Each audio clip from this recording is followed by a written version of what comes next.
Quand je suis arrivé chez Renault en 2009, le management m'avait demandé d'ouvrir un nouveau chapitre pour le design de Renault. Et quand j'ai trouvé le Clio 4 prêt à partir, je pensais que c'est le projet parfait pour commencer cette nouvelle démarche. Les sources d'inspiration, ça a été beaucoup d'images presque naturelles de liquide en mouvement. Notre volonté, dès le début, c'était de faire une voiture très sensuelle. Ce qu'on voulait surtout, c'est rendre la voiture aussi plus humaine, un peu moins froide que les produits Renault d'avant. Donc c'est vrai que le simple, sensuel et chaleureux, ça s'est décliné dans des formes douces, des formes qu'on a envie de toucher aussi. C'est plus en phase en fait avec le côté humain de la marque.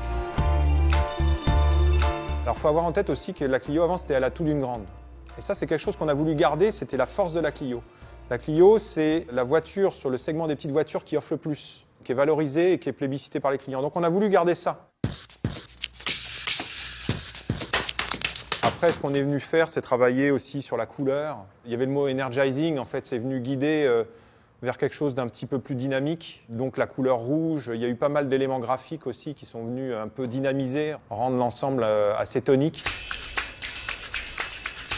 Tous ces ingrédients étaient déjà dans leur désir et même exacerbés pour en faire vraiment un concept car très fort. Chacune des deux voitures bénéficiait de ce qu'on trouvait sur l'autre. C'est-à-dire, par exemple, la face avant, on l'a trouvé déjà sur la Clio et après on est venu l'idéaliser sur la Désir. Et en fait ces petits allers-retours, c'est des petits ingrédients mais qui au final lèvent le niveau des deux voitures, à la fois augmentent leur cohérence et puis permet à la Clio d'être tirée par sa grande sœur voilà, qui est moins contrainte. Ouais, je pense que c'est important de parler des modeleurs parce que c'est vrai que pour eux ça a été un travail vraiment différent de ce qu'ils avaient l'habitude de faire, des volumes qu'ils avaient l'habitude de travailler, qui étaient auparavant plus construits, en général on avait des cars sur lesquels ils s'appuyaient et qui tiraient leur volume. Là c'était plus de la sculpture. Dans les proportions, déjà, on a baissé la voiture. C'était un des premiers points. Alors, ça a deux avantages. Un, c'est de rendre le véhicule plus dynamique. Mais on a gagné aussi de la masse et du SCX. Donc c'est vrai qu'au niveau de la consommation, c'était un point important. Le deuxième point vraiment important, c'est la position des roues. Donc en fait, on a des roues un peu plus grandes, un peu mieux placées dans la voiture, bien à l'extérieur. Les voies sont un peu plus larges. Et donc ça donne une très bonne assise. Ça nous a permis aussi de faire les épaulements sur l'arrière du véhicule. C'est assez caractéristique du design de la Clio. On a avancé un peu le pare-brise, il y a des choses qui viennent fluidifier, on a remonté un peu la ligne de ceinture pour la rendre aussi un petit peu plus robuste. On a aussi dans le traitement, dans le détail, dans les finitions, on a beaucoup amélioré la qualité, cet effet un peu bijou pour que la voiture ait de la valeur. Il y a du jeu avec du chrome, avec du noir brillant et de la couleur. Et en fait, c'est les mêmes ingrédients qu'on a utilisés à l'intérieur et à l'extérieur. Donc on a vraiment dessiné la voiture comme un tout, il y a une très forte cohérence.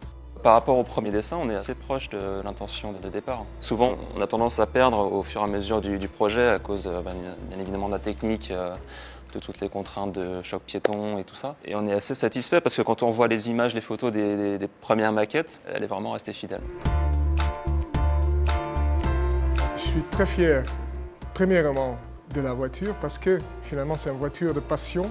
Et pour moi, c'est plus qu'une voiture. En fait, c'est la démarche de la nouvelle stratégie. Alors c'était un projet très important. Deuxièmement, je suis très fier de l'équipe et je parle maintenant pas que de l'équipe design, mais aussi tous ceux qui ont fait le programme, le planning, le marketing, l'ingénierie. Je pense qu'on a vraiment mis le meilleur de Renault dans cette voiture.